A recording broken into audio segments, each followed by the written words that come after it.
so good to see you, Governor. See you, Tsedal. Thank you so much for having me. How are you? How have you been holding up? It's a sobering and I think really important time. We've been blessed to be out in Western Massachusetts since the middle of March with our family in a place where we could be outside and self-quarantined and safe. But I'm also heartsick about the neglect, in the case of Black Americans over generations, that has been exposed by the pandemic. And so when I listen to folks say, of one kind or another, how do we get back to normal? How do we get back to where we were? It seems to me like it would be a huge missed opportunity not to use this moment to get back to where we should be. I feel the same way, being heartsick with all the people that have been affected by COVID-19, and especially, yes, the staggering loss of life in the Brown and Black communities across the country.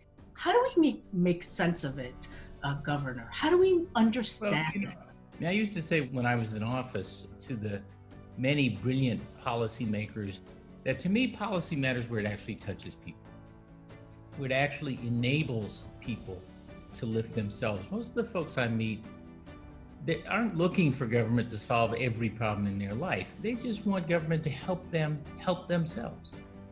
And so you look at something like the set of economic indicators. Well, unemployment is low, or was, so long as you count both or all three of the low-wage jobs. An awful lot of people had just to survive.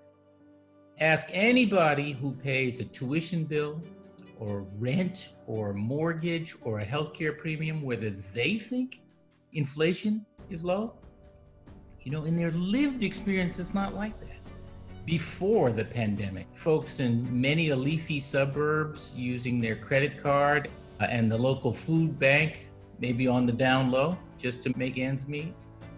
We've had a very fragile economy. And so when folks talk about income inequality or economic mobility and how that has stalled out, sometimes it feels like we've been talking about it in abstract. But now it is there in the faces and the current experiences of people right next to you. It presents both an incredibly sad set of circumstances, but also a command that we seize the opportunity to make some big decisions about how to be what we're supposed to be as a nation.